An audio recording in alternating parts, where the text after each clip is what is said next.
Yes, sir, yes, sir, yes, sir, yes, ma'am. This is the Boombar on your Boom Radio NG, reaching you from Lagos, Nigeria. My name is Shola Rogers. And my name is Ola Dolupo. We bid you a warm welcome this fine afternoon. Shout out to our holiday people in Nigeria and the people that do not have holidays everywhere across the world. Shout out to you guys. It's a very interesting, it's a very amazing day today. It's the third day of the month of May, and we're going to be talking about a lot of things. The very first thing that we're going to be talking about today is World Press Freedom Day, and of course, it's conversations that definitely needs to be heard. We're going to be talking about a few things also. Nigerian politics is definitely in front burner. We know that according to INEC, that's the Independent National Electoral Commission, primaries for elections need to be done and dusted in the next few weeks. So everybody, this definitely determines what happens in 2023. So the next couple of weeks, next 30 days, it's very important for any political party that wants to run in the 2023 elections. So there's a lot of updates from that point as well. There's updates from the building collapse in Ebutemeta. Yesterday we gave a number. As at this time yesterday, the number had increased. Unfortunately, the people that have died, the people that did not, the people that survived have not, that number hasn't increased. But as far as we know, the first responders are still working to get to ground zero finally, and I'm sure that it's a residential area, and especially with a lot of things happening around the house itself, they probably don't even know the exact number of people that were in the house. Yep. So of course those things make a lot of makes a lot of issues. Abba Kyari is in the news again is in the news at this point. He needs a lot of work. He definitely needs a lot of work. His lawyers need to go do extra mile to see him through. I know that I think next month is the date set for his extradition hearing and all that. So there's this and a lot more we're going to be talking about as time goes on from now till the end of the 3 o'clock hour on boomradio.com.ng. Yeah, so, and of course, I think we should just dive right into it. And we are more or less like starting, like the Lupo pointed out, from the angle of WordPress freedom and WordPress Freedom Day. And 2022, the theme is journalism under digital siege. And this is intended to highlight the multiple ways in which surveillance and digitally mediated attacks endanger journalists and journalism, according to the United Nations information page. So, journalism under digital siege. It's interesting that the WHO chose this theme for 2022 because we know that we are in the era of digital broadcasting, and we need to move with the times. A lot of innovations have come into the world of journalism. It allows me and you broadcast to the world, with our servers in Canada, and it's just basically digital broadcasting at its best, and it's going to get better with more technology being. But we also know that those things now also come with their pros and cons. Yeah. Do you understand? Everything has their own, the good and bad side to it. But basically today is Press Freedom Day, and it's very interesting because we know that is one thing that a lot of people, it's really sparked a lot of discourse about how are journalists really free with government in Nigeria and literally all over the world, and the amount of issues, the amount of obstacles, a lot of journalists get in reporting news. People, I'd actually also listened to people's what's the word now? I was listening to people's encounters, people's stories about in the military regime where a lot of people literally were just picked up. You say something, or you're reading news and you're literally just being picked up from your studios. There's no explanation, no nothing, and people have been put in jail for saying next to nothing. Yeah, the journalist always seems to be at the receiving end because you would find that the viewers, the listeners, the readers, because we're talking about print and electronic Yeah. and all sorts of broadcast journalist platforms and journalism platforms. You find that the consumers, the readers, the viewers, and the listeners at times do not have a full grasp of how the system works, especially in a country like Nigeria, where we're situating it in Nigeria now. And you get a lot of criticism, which is okay though, if it's just going to stay in the realm of criticism. But you get a lot of people talking down at you and saying all sorts of things to journalists. Just because you're reporting what is there, not that you're adding to it if it's done properly though. Yeah. So you get a whole lot of that.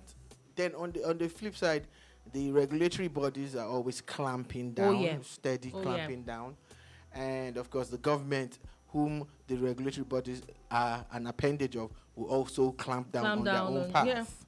Then when everybody needs to put out their own piece of agenda or information, they still come through and come to the same journalist and all of that. So again, for people to be able to know the difference between paid news and opinion pieces and all of that, the journalist is at the losing end most times of these things.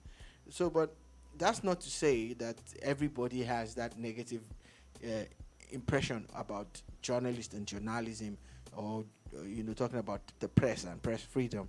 But these are just some of the issues that are out there. You become you're covering protests, for instance. You become cannon fodder. You become easy prey, and target for the police. And nobody's looking at the amount of what's the word now? The amount of fire and the amount of things that you go through just because you want people sitting in their houses or sitting in their comfort zones to get news. Yeah, there's a meme that is popular on Nigerian social media. And there's a guy, I think this thing was shot somewhere in the south part of Nigeria. And I think it was a video by a Channels TV reporter who was covering some kind of protest. And one of the guys protesting went to the camera and said that they should get out, or he was more or less like, the guy looked like a clown. And people use it as a part of skits these days. I'm like, but I put myself in that guy's position the danger that he was in. Yeah, the amount of danger you put yourself in. We don't want you here. We don't want you to cover. Then the next moment is the same set of people. They're going to come at you and say, "Oh, this was happening. You didn't cover it well." Yeah, and then I don't think people get to realize that journalists are human beings like you and I. The fact that something is happening, and then the next thing is you're running home. The journalist is a human being that wants to what you're running away from. Exactly. Just because he wants to get the news to you at that point. We see a lot of journalists, we see a lot of reporters that are in the eye of the storm, where there's war or where there's natural disasters, just because they want to report it, and people really don't look at it from that angle. And it's very, very interesting because all over the world, it's something that everybody's talking about. One particular country that is on everybody's lips, and is one that I have seen here, is Hong Kong. They said that in the past 1 year, Hong Kong is now 148th in the world with press freedom rankings. And in the last 1 year, this number has dropped 70 spaces to 148. it shows the amount of bad or little press freedom that there is. It said that Hong Kong used to be one of the most press free countries in the world. Yeah. And that was when they were like a colony of the United Kingdom. But the instant that the UK government pulled out after the agreement that they signed had lapsed, and they became like an appendage of China, things changed. Yeah, they say as far as they were even at some point, they were the 18th in 2002.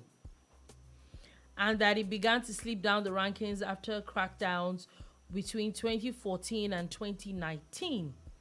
And Chinese territory it actually ranks below the Philippines, the Sri Lankas, and there are a lot of other countries too, India, Turkey. Now the whole world is talking about how the press is really, really gagged in a continent like Asia. Yeah. And this is happening in 2022, when you thought that the world was becoming a global village and things were becoming easier, but there are still some places where nobody cares. And when I say nobody, I actually mean the government of the day.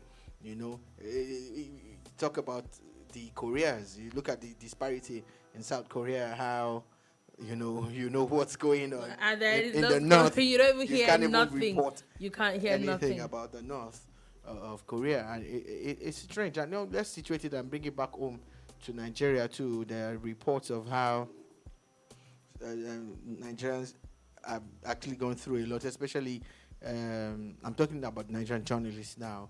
There's one of those reports that we viewed there, that numbers showing the number of cases that concerns Nigerians generally. They're saying that according to the International Press Center, they're saying about 149 journalists and media professionals suffer attack in Nigeria only.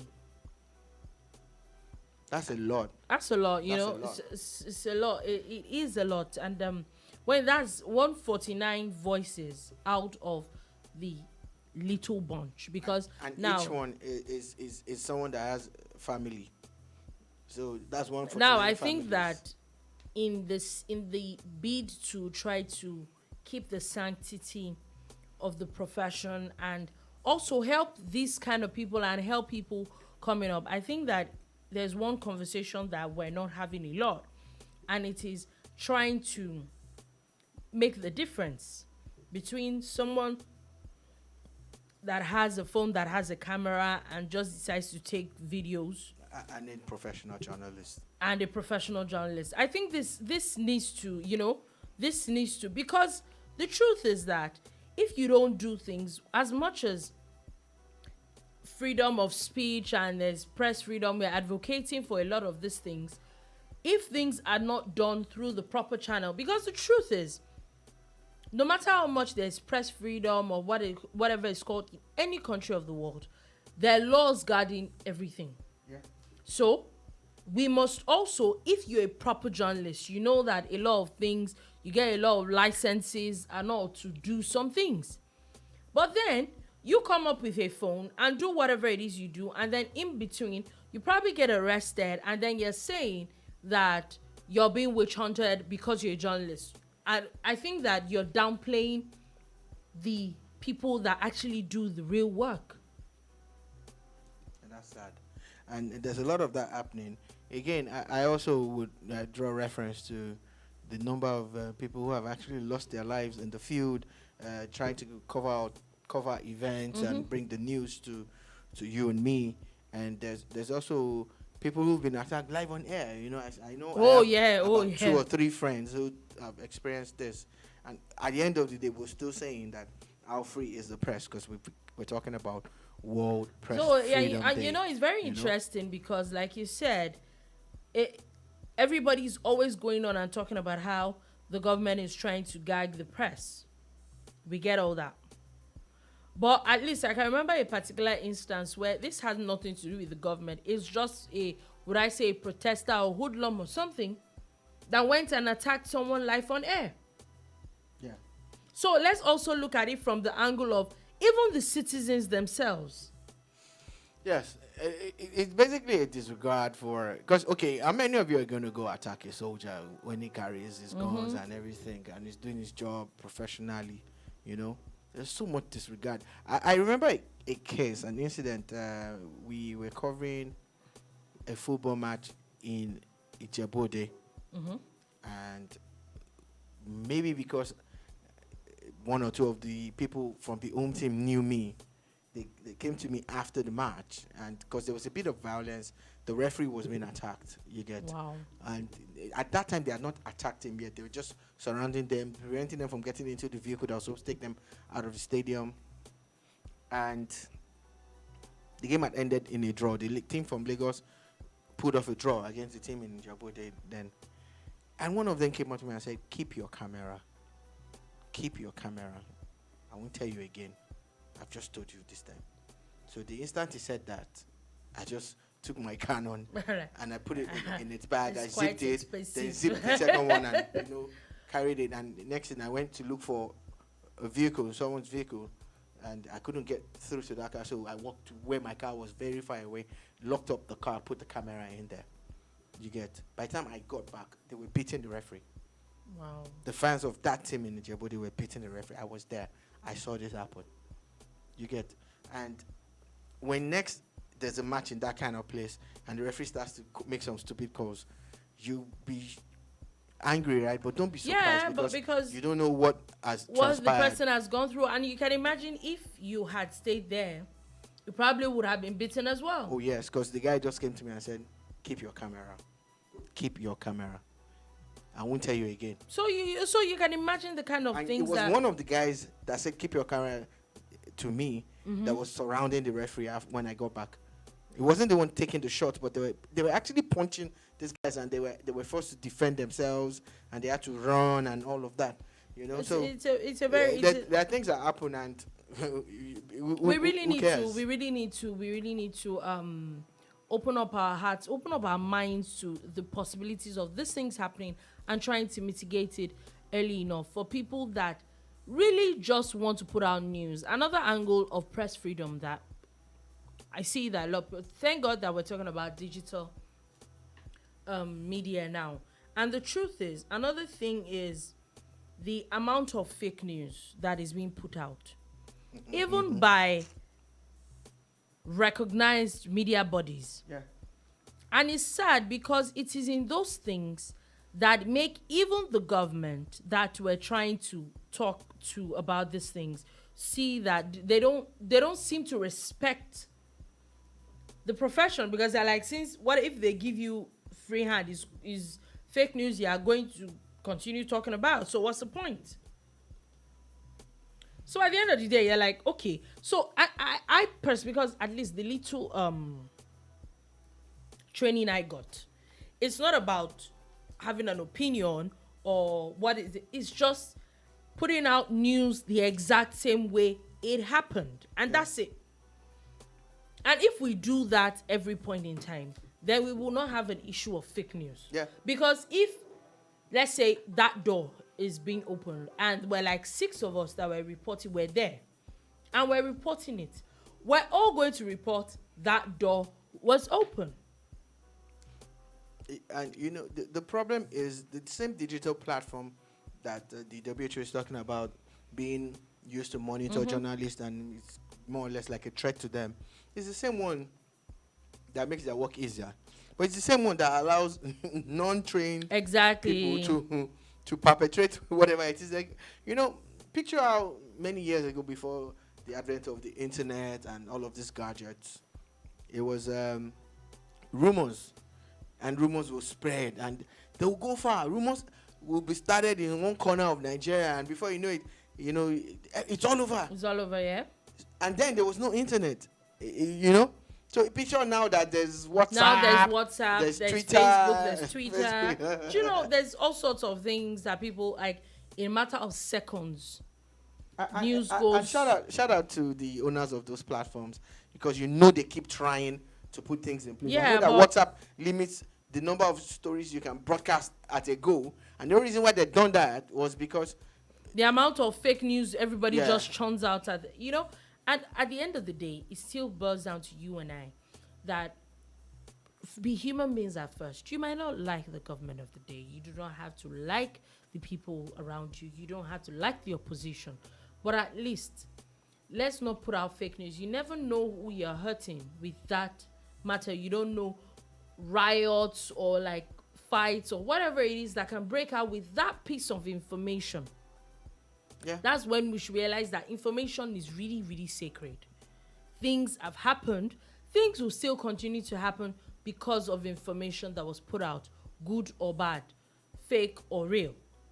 At the end of the day, another very interesting part of today is the governor of Benue State talking today.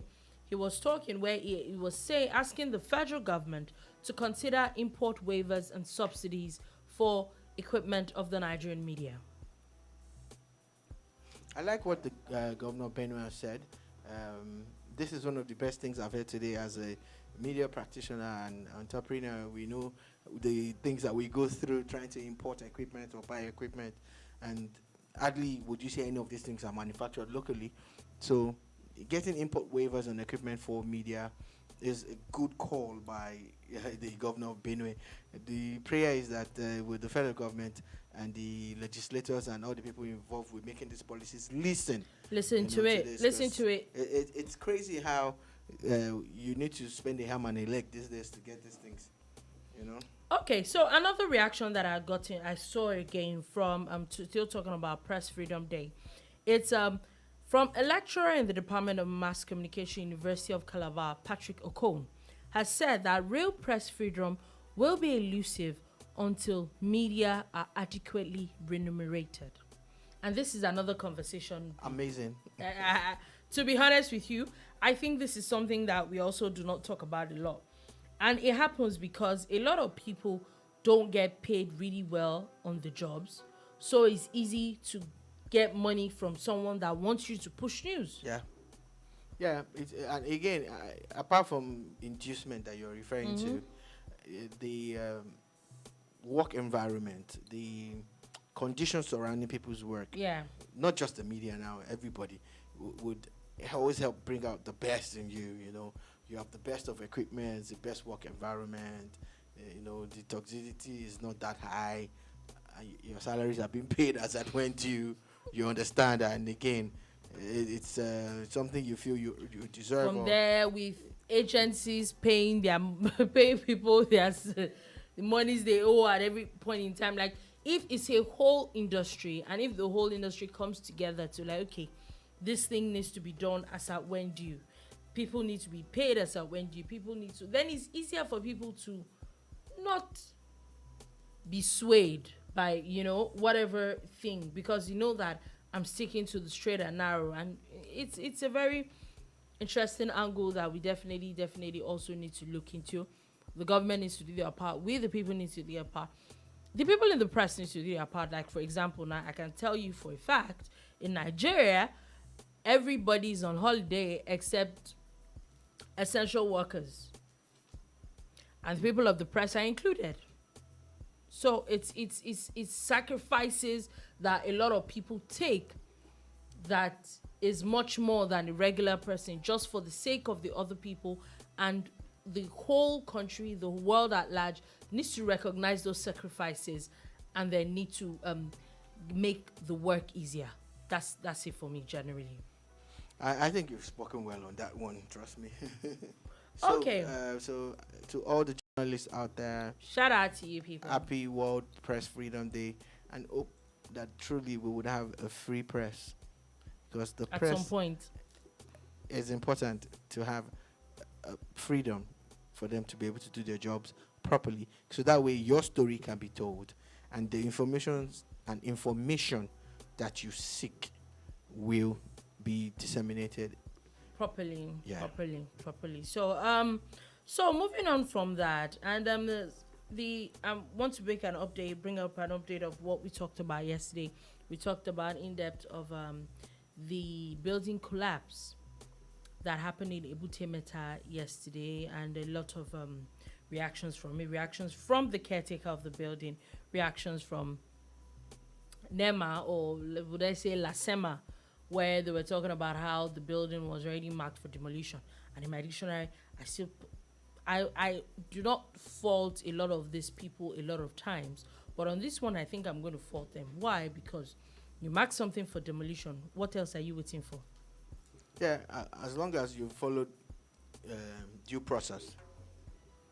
As long as What are you waiting for? What are you waiting for? And we see these things. A lot of sentiment is always brought into these professional situations, and then if something goes wrong, everybody has a story to absolve themselves. That's it.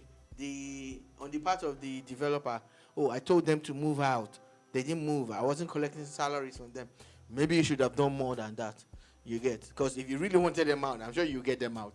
That's how landlords are. If they really want you out of their house, you are out of their houses or their house.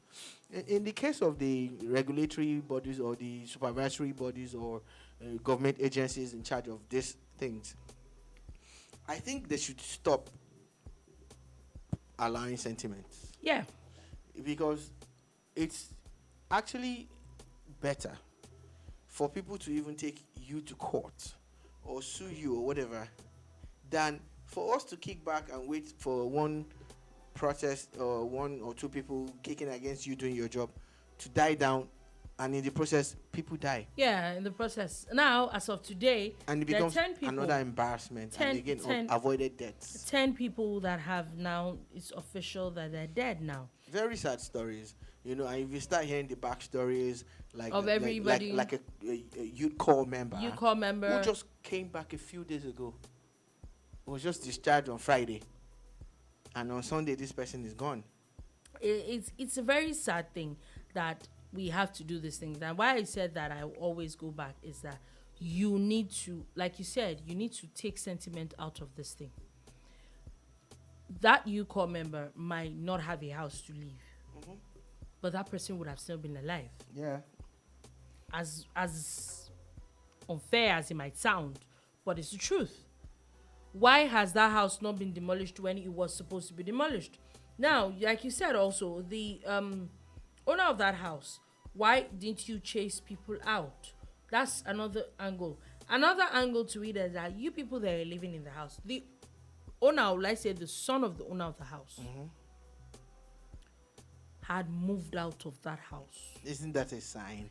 He's not collecting rent from you people again. Then he rents an apartment close by. In Lagos. Lagos landlord. In this Lagos that we all are. Moved out. Is not collecting rent from you again. It is at that point you should run for your lives. You should. You should have. I don't know about the other states. Maybe it's a way they do. But in this Lagos, someone has a 3-story and moves out physically, not getting rent from you people, and you feel that it's comfortable enough for you to stay. And when we were talking about this morning, there's this mentality that you are saying that which I totally agree with, and the idea of it's not going to happen to me. Oh yeah. You know that the people that it has happened to before, those ones offended God. Yeah, we always bring in the spiritual, the cultural, the traditional angle to these things that happen. So people go like, don't worry, we are covered by the blood. No, you see, the owner of the blood too does not even want you. Don't waste the blood. To be using the blood anyhow. Don't waste it. Really, because we're talking about. It's just pure common sense. A building that could potentially, come down. Which has come down.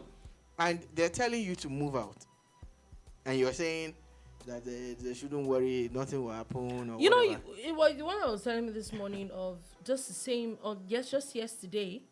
That I now went to go and look for it, a video of people that were asked just down the street, the same area. Yeah. They were asked to also move out because they wanted to demolish the house. And there was literally a protest.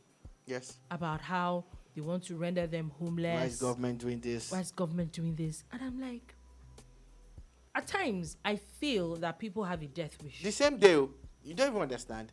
Like, you heard that a building had just gone down the road, a few meters from you, and your building had been earmarked for demolition for a while, and they're now about to pull it down, and you're like, oh, this is not fair. So you rather stay there and let what happened down the road happen to you than look for a solution to continue with, the struggle and to make a better life for yourself and for your family. We need to remove all these sentiments, honestly, Yes. and get these things done properly. Everything is not government not liking you. Everything is not they don't want you to do better. They this, they that.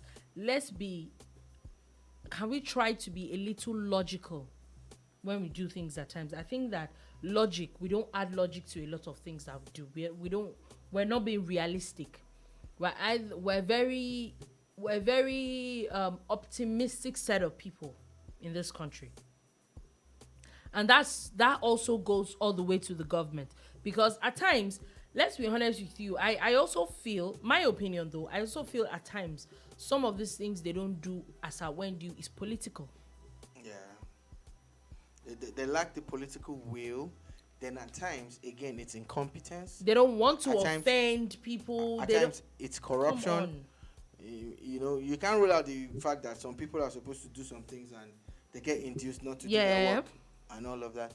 I remember before the advent of meters for power consumption, you would find that every month the electricity company, I think their name was NEPA, would go round, cutting people's power supply. Yeah, some people we call it cutting lights. Say they go cut your light. You get.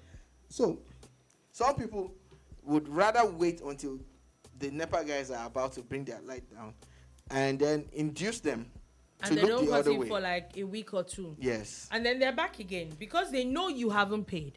And the funny thing, I see that a lot. And the worst part? They do that for a few months. In fact, it could go on for years. Yes. And then all of a sudden, a new marketer arrives. Or a new who, at that guy. point, just wants to make money, does not care about you, doesn't know you people from nowhere, and then just goes on a cutting spree. And then brings your bill of 100 and something or 200 and something and tells you that you have to pay before you have power. And he does not care. But it's something that I grew up with. And the funny thing is, all the money that you used to induce those guys could have gone into Exactly my point. I remember that there was always a conversation about it. And then my mom was like that. Even if it's 1,000 naira or 2,000, is reducing from what you owe. Yeah. There's no time you get there and they will not credit your account with that amount of money. In fact, I think it was a few years ago, before like you said, before the advent of the prepaid meters, when there was a day she actually sat me down and like, what you paid before would reflect on your bill. It always will. You can, by the time they read your meter, you can actually say this is what the bill that is going to come the next month. So it wasn't that much of a difficult thing. But people would rather induce those guys to not do their job. So that's why I'm saying about demolitions and all. Some people too would look the other way, but look, it's risky. It's people's lives, especially people's lives are at stake here. And again, 10 people, we don't know if that number is going to increase, but as of today, 10 people have lost their lives to some certain people not doing what they're supposed to do at the point, from it's people not moving out. 10 avoidable deaths. People not moving out at the time they were supposed to move out. Somebody not forcing them to move out. Some people not deciding to demolish those things as at when it was supposed to be demolished. And that's the problem. So we're just going to keep hoping and praying that we'll do the right thing at the right time. To me, it's even beyond just people dying. I also look at it from the angle of government and the amount of resources that is being put into rescuing people. Yeah. Amount of manpower that could be put into something else completely. This is the third day going now of trying to clear out places and trying completely and totally avoidable. So it's from the human angle, from the resources angle. Those are things that can and would have been saved no matter how little, lives and property and manpower. But again, let's also reiterate that the construction process. Yeah. One, we know that there's like a shelf life for even houses. No house is built to last forever. Yeah. They might outlive the projected time, but the idea is that after a while, you check the integrity of the building, and you look at. But I have a question, yeah. Okay. And I like what you said, and my question is, I know that yes, a house is not meant to live, it's not meant to be there forever, but there are few houses that you hear that it has been built in the 1930s, built in the 1910s, it was built in the 800s. Take for example, I can't remember exactly when Cocoa House was built, but I know for a fact that my own grandmother worked in that building. And she's in her 80s. Yeah. So at least that building cannot be less than 50, 60 years old, if not more. Yeah?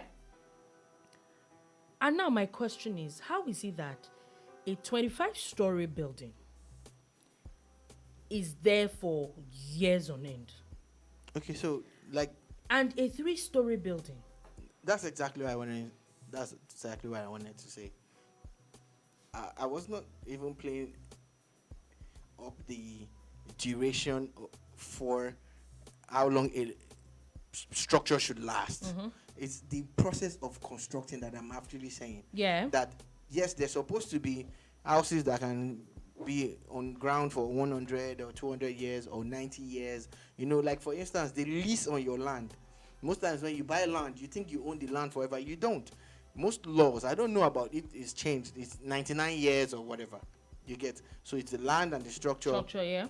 And all of that. So that's that for the ownership of the land. But you see, the structures are built well. If they're built well, they're going to last and last and last. So if you look at some old houses, you will find that they're still standing. When I'm talking about old, I'm talking over 100 years old here in Nigeria. But again, some of the houses that were built around that time have gone to waste without anybody demolishing them or anything because of the way they were built, because of the materials that were used. Some of the houses that you see that are old were built with clay, with mud. And they just paper over them with a little bit of cement and all of that. The others are built with concrete. There are a lot of old houses. I know, like, one of the houses that we used to stay in then when we go for holidays in Ondo had a wooden floor. So the decking that we have today here is wood. Then it was wood. And there are a lot of houses like that, and they last. And so you're wondering, like, till tomorrow. So what happened to them, and what? So that issue that we're playing up is the quality of construction.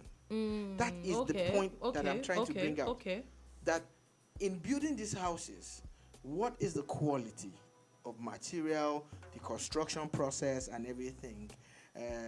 We know that time they were not doing soil test, but now there's a facility that allows you to carry out the soil test, water to find test. out, is it raft or piling that you want to start with, and the kind of foundation that you're going to have, and all of that, how deep into the floor it's going to be, what kind of bedding you are constructing. So all of those things are important. But you see, even if you're not being regulated by government, you, the owner of the building, should at least hold yourself to high standards. To higher standards, yeah. But you see, one of the problems you find is that it's about making a quick buck. And that's why I was talking about the duration and the quality. So some people have these projections. They do not own the land. They have leased the land for a period of 10 or 20 years. Which, after that period lapses, the structure and the land goes back to the original owner. But so the person making money off it, the developer has already made their own money, and they don't care. It's supposed to have. So check out the scenario where there's a plot of land somewhere in Ebutemeta, for instance, and 20 years ago, the person who leased it from the family that owns it had paid them, say that time 20 years ago, like 5 million naira. That's a lot of money. You get. Then he ends up constructing everything for like 10 million naira. So he spent plus or minus 15 million naira. And he's supposed to make that 15 million naira plus interest. I mean, in the space of 20 years. In the space of 20 years. So his projection is that, by 2020, I'm handing this land back to the owners. So in 20 years, I would have made my money. So instead of just waiting to make the money from rent alone, he makes the money from construction. From construction already. Yeah. And so then he knows that by the time 20 years cutting has corners. lapsed, that building is not his anymore. He doesn't care. So whatever happens to the building, does not care. He doesn't care. So construction cost is reduced. In the places where maybe the thickness of the decking with the maybe they're supposed to use like 10 mm rods now. They use 6 mm. 6 mm. Where they're supposed to use maybe like 40 bags of cement, they use 10. At the end of the day, the house is finished and it looks good. But what's a the few structure? days after or weeks after, haven't you been to new houses? They are trying to knock in nail. Look at what we have here, our mini bar at the back here. It's been starting since we moved in a couple of months ago. In some houses these days, when you go there and you're trying to, once you just strike the nail the first time, the thing just goes through. So you can't even hang anything. Look at the things that we are hanging in this studio alone. So that speaks to the quality of the brick or the block that has been used. Yeah. And it's the same thing. If the person that is buying cheap, non-vibrated blocks is buying cheap doors and doesn't care about the quality of the tiles and everything. And the pressure on that house. So maybe you should have. Maybe the foundation is strong enough to carry only one story. And you have 3-4 stories. And you put 3 on it. So that pressure would. There's already an issue from the day. I want to play that this is the biggest problem facing us today. The area where people are spending less to make more for construction deals. That's definitely food for thought. That's something that we definitely need to look into generally. Someone that would, because really I think at the end of the day I think it still goes back to the government and regulatory bodies. What are you doing as not just giving people licenses to build? As they're building, what are you doing? Yeah. Are you actually checking the quality of what is going on? I hope that government is able to do these things, right? But I also feel that they need to look for a system that would help. So, again, you need the people. Yeah, of course. Construction is going on around you. Look out for the endorsements from government. You know, the posters and the banners and things that they have to come and get before they start to construct. If there's already a red flag for you to say maybe this building is not being properly constructed. Or government doesn't. It's not approved. Approve what they're doing and all of that's one. 2, the practitioners themselves need to protect their industry. So, of course, you all live somewhere now.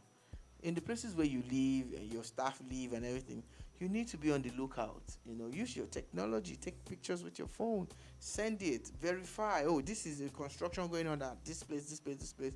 Anybody have any information on, or you see something going wrong?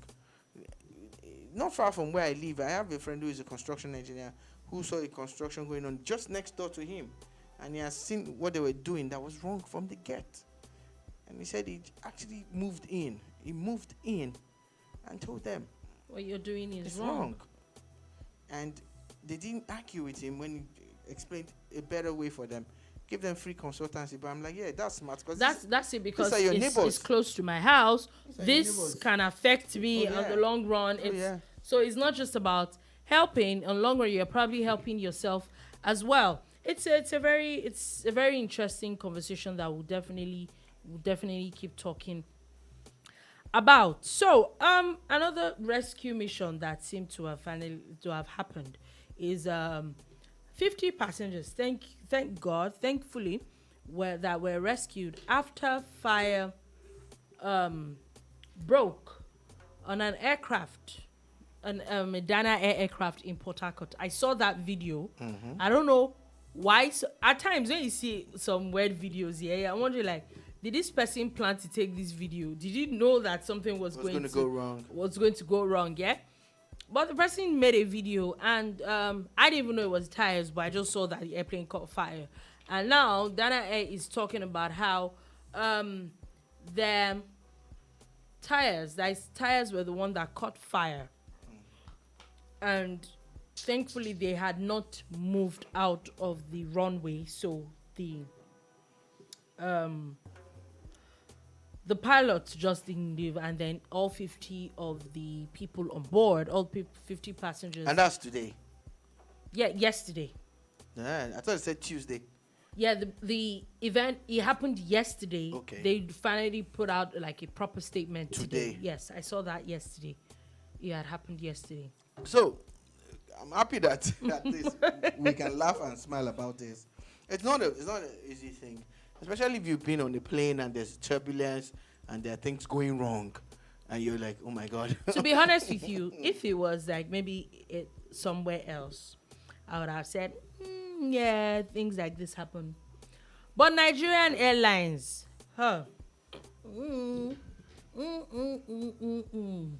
Nigerian Airlines, I will not put it above them, the fact that they knew there was something wrong with that airplane, but they just wanted to rough it.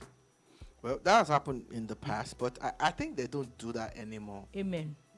I think so. I think they're better than they used to be. But hey, who am I to hold brief for anybody? But let's just hope that we continue to be this observant.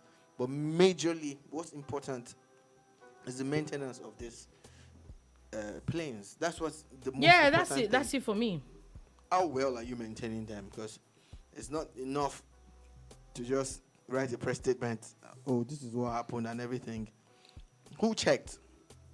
There's supposed to be somebody some somewhere. pre-flight checks. Those things should have been checked before. So how is it that a plane caught fire just as it was leaving? Yeah, but once again, I'm happy that it didn't happen elsewhere. It happened before they left Port Harcourt and route to Lagos, right? They were coming to Lagos. Yeah, I would thank God for that too, because you can imagine being on the plane, and I know my people. Oh my God. People would have been screaming and shouting and calling. I know my people. Jesus is on the throne. That's what you just hear prayers from every angle. People are shouting. Then when the plane lands, they start to clap. I've experienced that like twice, and I'm like, my people. Okay, so I saw a very interesting story. Remember, I know we talked about it a few weeks ago, but it's an update about remember the Nigerian man Kunle Adeyanju is riding a bike from London to Lagos. London to Lagos. Yeah, and I think he's doing some amazing work. We know that it's a ride basically about creating awareness to end polio, and he put out a tweet that I think is very interesting.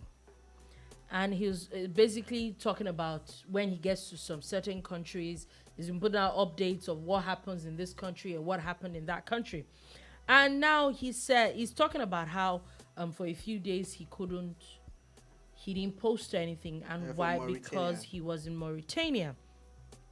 And according to him, it said that he has traveled over 75 countries, and Mauritania is not a country he ever wants to return to. Yeah, I saw the tweet when they put it out about 3 or 4 hours ago. He's now in Senegal. Yeah, he's now in Senegal. He left London a couple of days ago, and he's crossed from Europe to Northern Africa, and he's now in Senegal, which means he's now in the western part of Africa. He's getting closer to Lagos, and I read through, and it was really bad. Like, he talked about how the country had just redenominated their currency. So they just removed the zero. So think of how you're changing €1, for instance, to 400 of their currency. But now that they removed the zero, it's supposed to be €1 to 40 of their currency. Yeah. And they're still changing that €1 to 400 for you because you're not from their country. Wow. And that's what they did to him. In the hotels, the filling stations. Then again, the people at the baggage. That's when you are coming into a new country. The border point.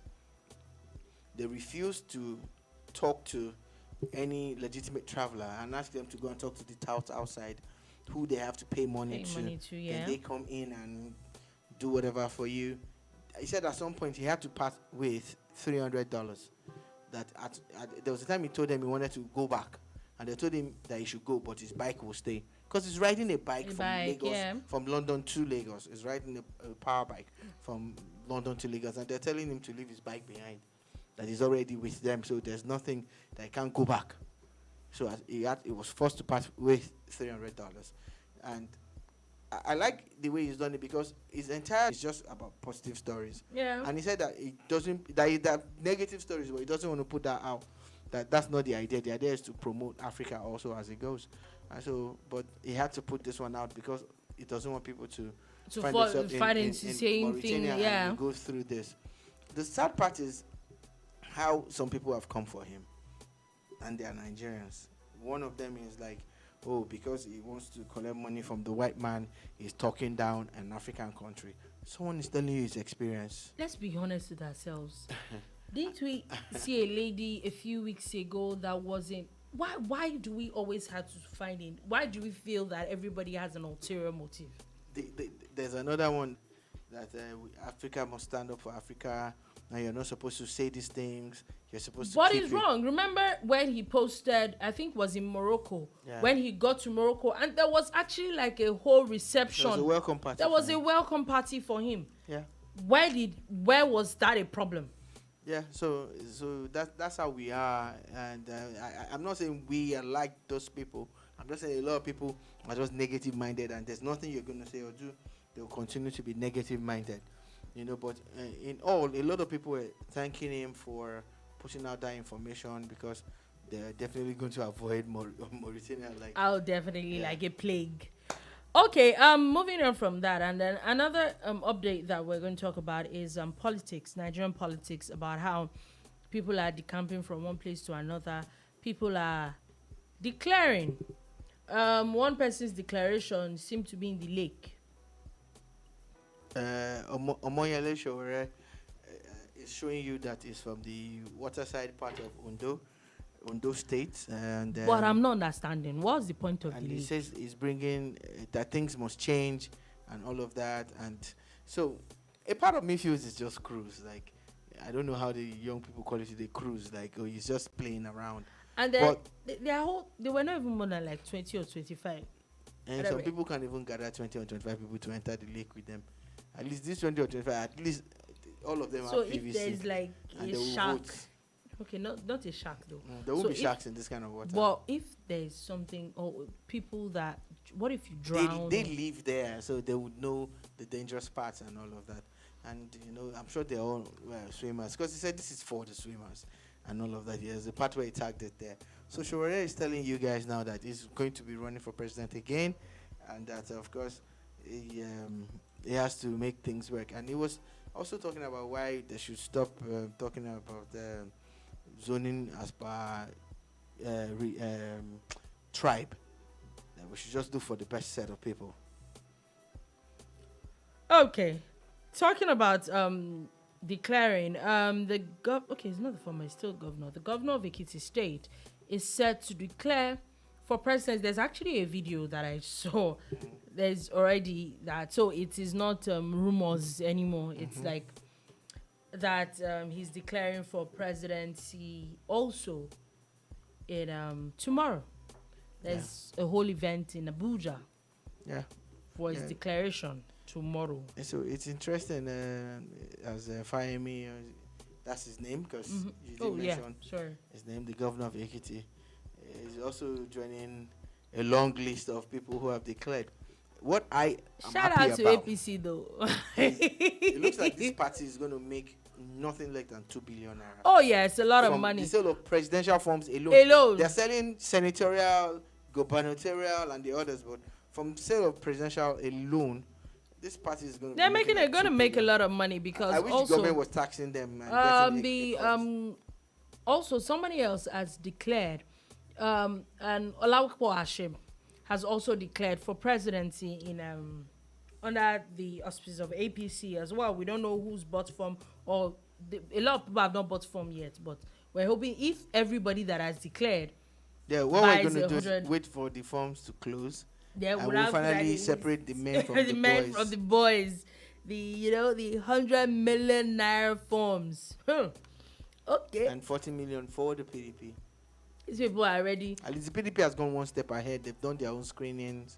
Yeah, and they all of they that. it looks like they also with that. It looks like they rescheduled again. They And cancelled. not the primaries. I'm just talking about the screening that. Oh, the screening. They conducted a screening they conducted process. a screening process. They were they seem to have changed the date of their primaries again. I don't know why, but anyway, finally before we go, there seems to be an issue again, as there is a crisis concerning a gambling and investment service platform by the name of 86FB.